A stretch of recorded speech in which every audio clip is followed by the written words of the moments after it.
Kainot, pirming nanginginutan. Always number one. Always number one. DCGB 729 kHz. Enot sa Bareta. Enot sa Gabos.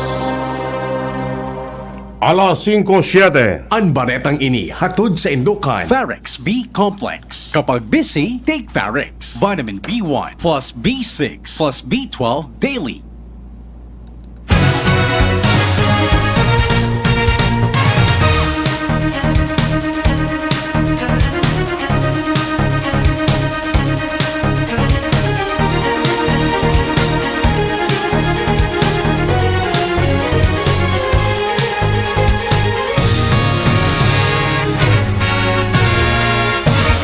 Maray na hapon mga tugang uya po ang mga baratang unyan para sa aga digdi sa Radyo DCGB. Mga baratang maruluwas sa aga sa mga dyaryo nasyonal. Enot sa PBN DCGB sa mga baratang unyan para sa aga.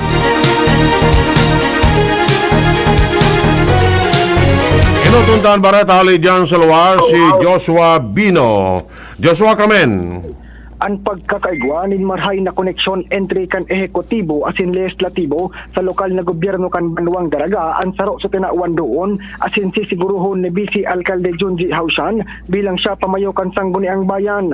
Sigun ki Hausyan kung magtukaw na si Mayor-elect Awin Baldo bilang bagong alkalde kan Daraga, daing problema maski magkaibaan sa indang hinalian na grupo o partido dahil ang taan bilog na sanggunian masuportaman sa mga marhay na mga programa kaini. Katakod kan siring na bagay, tinawan doon ni Hausyan na dakulang katabangan para sa ikararahay kan Banwang Daraga kung nagkakasaro ang mga plano kan alkalde asin kan Sangguniang Bayan. Dagdag da Bareta, Joshua Bino, DCGB.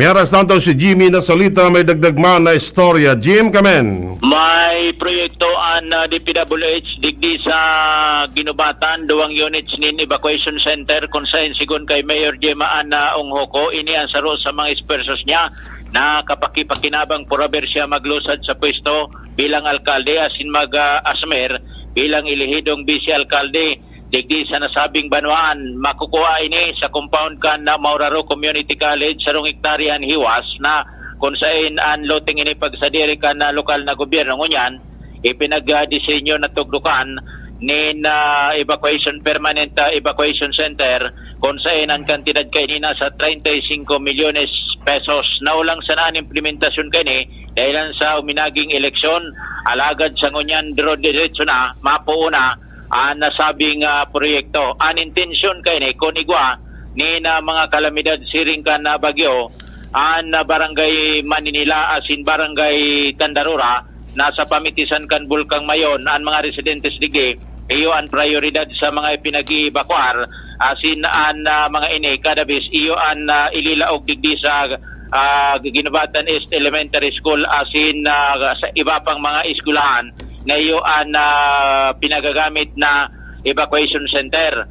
Alagad pag natapos na ini na permanent evacuation center sa barangay Mauraro, dahil na mauulang o dahil na makikigamit sa mga eskwelahan ang lokal na gobyerno para sa mga evacuees dahilan tayo na ini ang magsiserving evacuation center ining ititindog kan DPWH na makukuha sa compound kan Mauraro Community College. So yan tingog yan ni Vice Mayor Jema Ana Onghoko.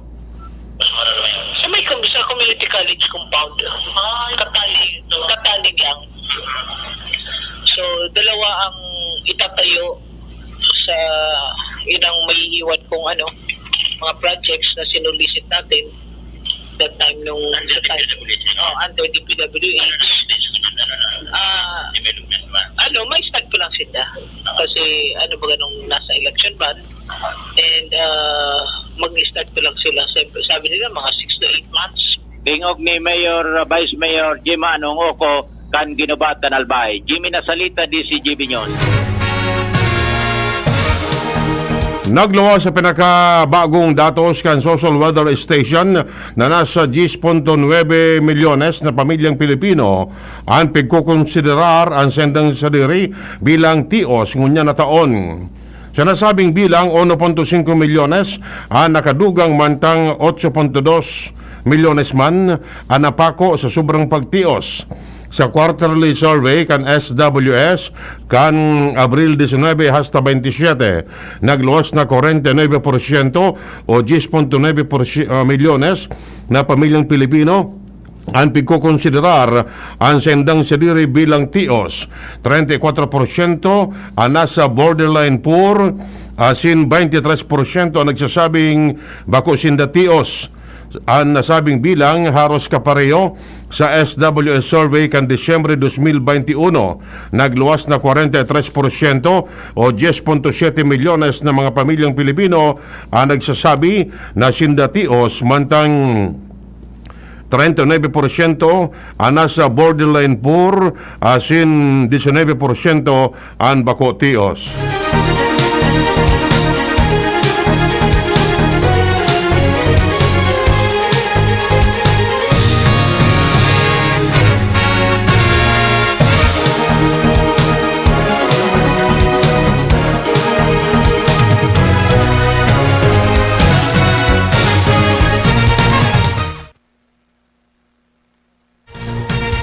Medyo nadagdagan ang pamilyang Pilipino na pagkukonsidera ang sendang sadiri na tios base sa quarterly survey kan Social Weather Station. Sa nasabing survey, 43% o 10.9 milyones na pamilya nagsasabing sinda tios, 34% nagsabing sinda nasa borderline poor, mantang 23% ang nagsabing bako sinda tios. Kumpara ni sa Desyembre 2021 survey na 10.7 milyones na pamilyang Pilipino o 43% ang pagkukonsiderar ang sendang sadiri na tios, 39% nasa borderline poor, mantang 19% ang bakong tios. Ipinaliwanag kan SWS na medyo pag-itaas kan self-rated poverty sa Pilipinas resulta kan pinagbiyo na pag-itaas sa Mindanao, asin Metro Manila, asin pagbaba man sa Visayas, asin Balance Luzon, mantang maabot man sa 1.5 milyones na Pinoy ang bagong nagtitios.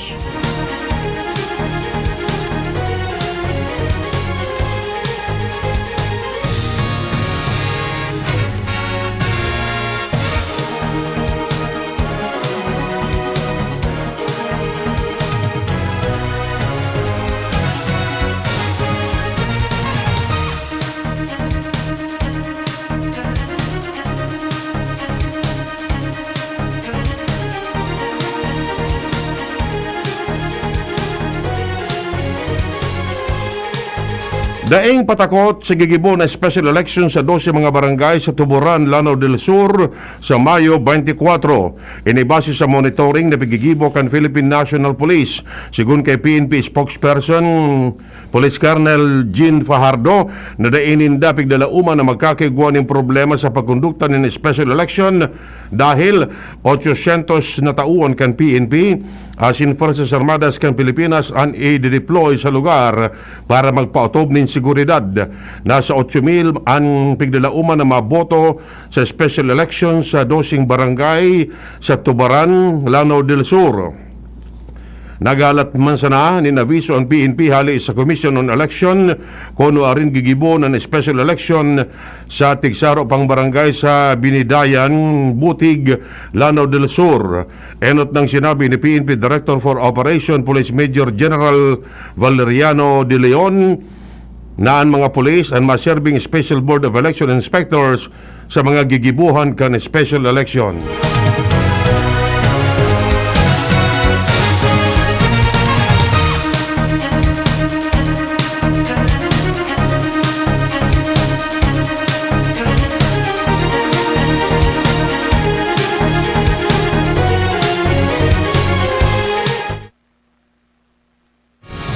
Nagpatanid si Deputy Speaker Rufus Rodriguez sa posibilidad na maatraso ang canvassing para sa mga kandidato para presidente asin vice-presidente sa minatapos pa siya ng 2022 election. Patanid ni Rodriguez sa mga pag-iribang kongresista na posibleng magiro asin gamiton ka nagkaparang grupo ang mga kaso laban sa presumidong presidente Bongbong Marcos para rebukon asin mapendyente ang nakatalaan na canvassing kan kongreso. A pesar kini siniguro na padagos man giraray ang pagbilang nin boto kan Kamara na nakatala na po na sa Mayo 24. Solamente ang Korte Suprema sanaan may poder na magpapundo sa gigibo na canvassing. Tinawan ni doon kan kongresista na dapat siguraduhon kan kongreso an maray asin marikas na tabulation kan mga boto asin may proklamar an nangganang presidente asin vice-presidente ka nasyon. Dagdag na baret hali dyan sa luwa si Ans Galero. Ans, kamen. Uminabot sa total na 109 bayolador ni na election gun ban na irehistro kan Philippine National Police o PRO5 puon kan na peryodo kan Enero 9, 2022 sa Mayo 18. Ini informasyong ipinaluwas kan na PNP Bicol sa pamamayo ni Police Brigadier General Mario Reyes kung saan nakasabay digdian na 33 gikan sa probinsya kan Masbate.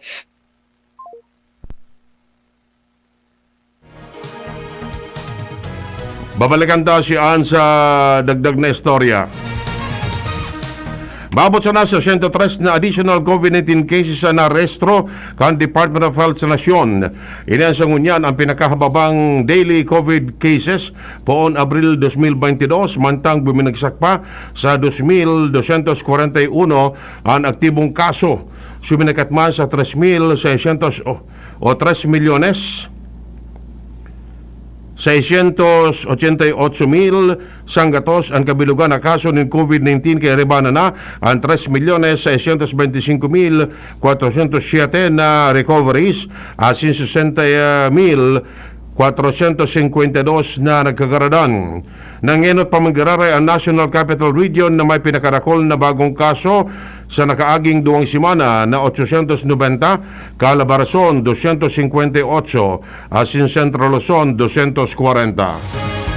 Balikan ta si Ans Galero. Ans, kamen. Uminabot sa 109 ang total na bilang kan mga election gun ban violators sa bilog na Kabikolan susug sa Police Regional Office 5 o PNP Bicol. Ini ang informasyon na pag-araman kan DCGB News gikan kay Regional Director Police Brigadier General Mario Reyes kung saan ibahandig di ang 33 na aprehendir sa probinsya kan Masbate, 26 sa Sorsogon, 19 sa Camarines Sur, 15 sa Albay, 9 sa Camarines Norte, 2 sa Naga City at Sinsaro sa Catanduanes. Ini ang resulta kanigibong mga manlain na checkpoints sa iba-ibang parte ng rehiyon susug sa Kabiko sa Pulikan na Kabikolan. Sa ngunyan na nakapagkumpiskar man sinda ni 99 na mga manlain na mga armas asin 21 man na mga deadly weapons. Siniguro ka na PNP Bicol na mas kinatapos na ang eleksyon. Hindi sa tuyang rehiyon panagos man giraray sindang magpapakusog ka na mga anti-criminality campaign. Tanganin na malikayan ang kung ano pa man na remalaso digdi sa tuyang kapalibutan. Dagdag na bareta, Ans Galero, DCGP.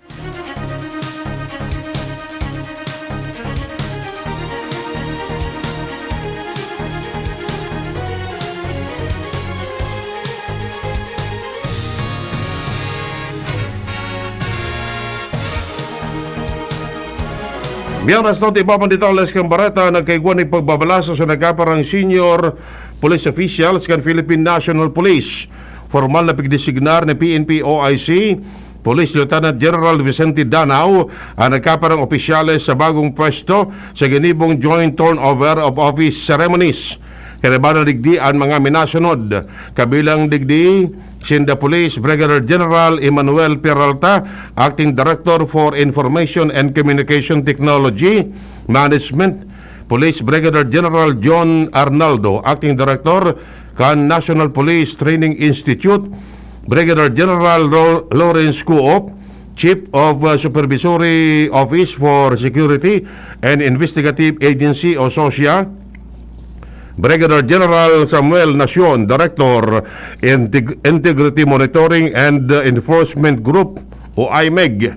Ang iba pang senior officials na pigdesignar sa bagong posisyon iusinda Brigadier General Robert Rodriguez, Acting Director for Personnel and Records Management, Brigadier General Constancio Chinayog Jr., Deputy Director for Personnel and Records Management, Brigadier General Sidney Villaflor, Deputy Director for Logistics, Brigadier General Jonel Istomo, Acting Deputy Commander, Area Police Command, Southern Luzon, Brigadier General Oliver Inmodias, Acting Deputy Commander, Area Police Command, Eastern Mindanao, Brigadier General Bowen Joey Masau Uding, Director Anti-Cybercrime Group, Colonel Wilson Asueta, OIC, Office of the Senior Executive Assistant to the Chief PNP,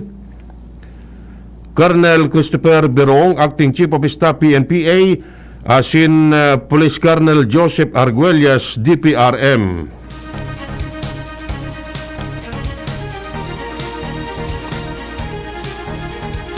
Pigbabandayan ngunyan kan Department of Health ang 7 lugar sa Metro Manila na nailingan ng pagitaas kan kaso ng COVID-19. Sigun kay Health Undersecretary Maria Rosario Vergere, nagkaparang mga lugar nagkaiguan in positive growth sa nakaaging simana. Kaibanan sa mga lugar na pinag-unambitan kan ahensya ang Pasig City, Muntinlupa City, Pasay City, Quezon City, Caloocan City, Marikina, asin Pateros. Sinabi ni Vergere na naobserbahan na pagitaas kan COVID-19 cases bako pa signifikante. Sigun pa sa DOH, mantenido sa low risk classification ng NCR na may hababang average daily attack rate, asin hababa sa 180 na active cases kan COVID-19.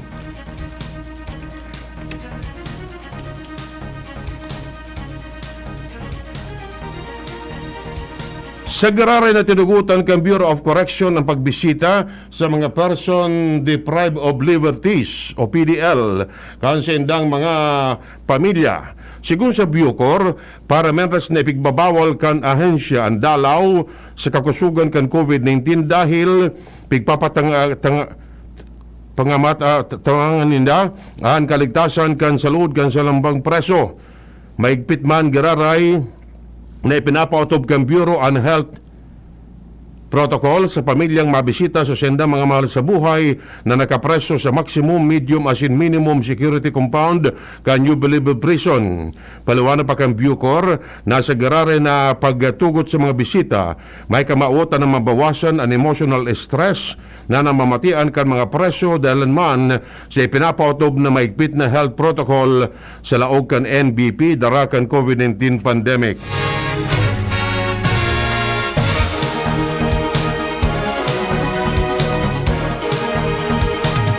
Kinonfirmar kan Philippine Statistics Authority na minabot na sa sobra sa 10.5 milyones na PhilID ang na-deliver na sa bilog na nasyon. Sigun kay PSA Undersecretary Dennis Claire Mapa, National Statistician asin Civil Registrar General, kapareho ang nasabing numero kan 33.7% kan target na pigdistribuer ngunya na taon. Rekonosido man ni Mapa na espersos kan sendang partner agency asin field offices na dakul ang papel sa produksyon asin delivery kan PhilID card sa mga registrants. Mantang pigtututukan man sa PSA ang pagpapakaray kan sendang PhilSys mobile application na digital version kan PhilID na pwedeng gamiton sa public asin private transaction.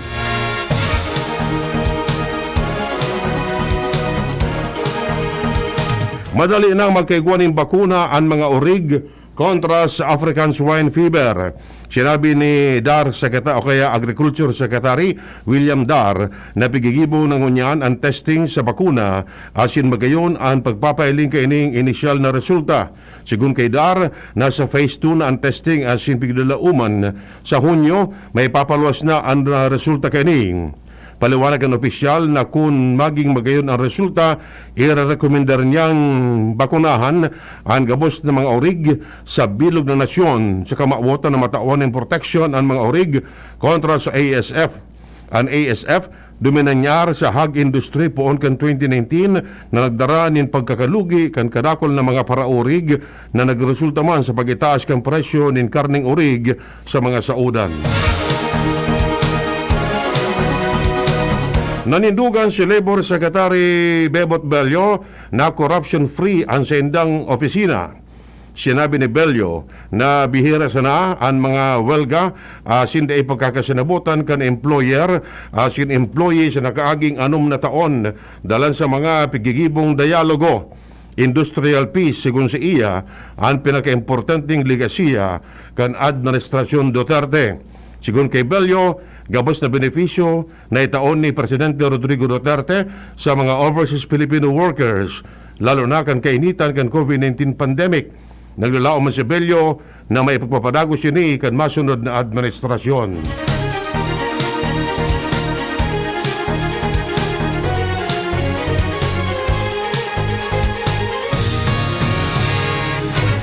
Nagpaabot nin pagbati ang Malacanang kay Maria Filomena Singh sa pagkakadesignar sa iya ni Presidente Rodrigo Duterte bilang bagong Associate Justice kan Korte Suprema.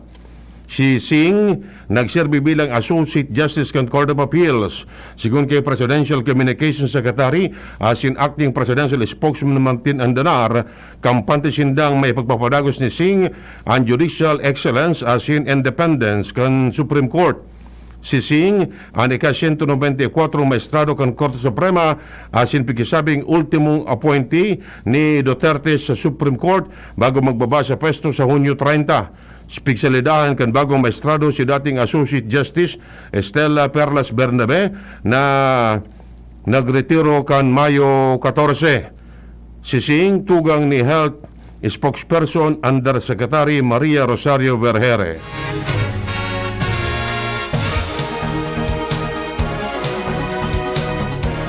Nagbaba ni 50% ang crime rate sa nasyon sa nakaaging 5 taon. Sigun kay DILG Undersecretary Ipimako Dinsing, uminabot sa 1.35 milyones ang bilang kan mga naarestong krimen sa nasabing panahon kumpara sa 2.7 milyones kan 2010 sa 2015. Poon kan ipautob ang anti-drug war kan 2016, buminagsak sa 50% ang level kan krimen. Tanaman nindo ni Dinsing na dakula ang naitabang kan drug war na inalansar ni Presidente Rodrigo Duterte sa pagpapaba ng krimen.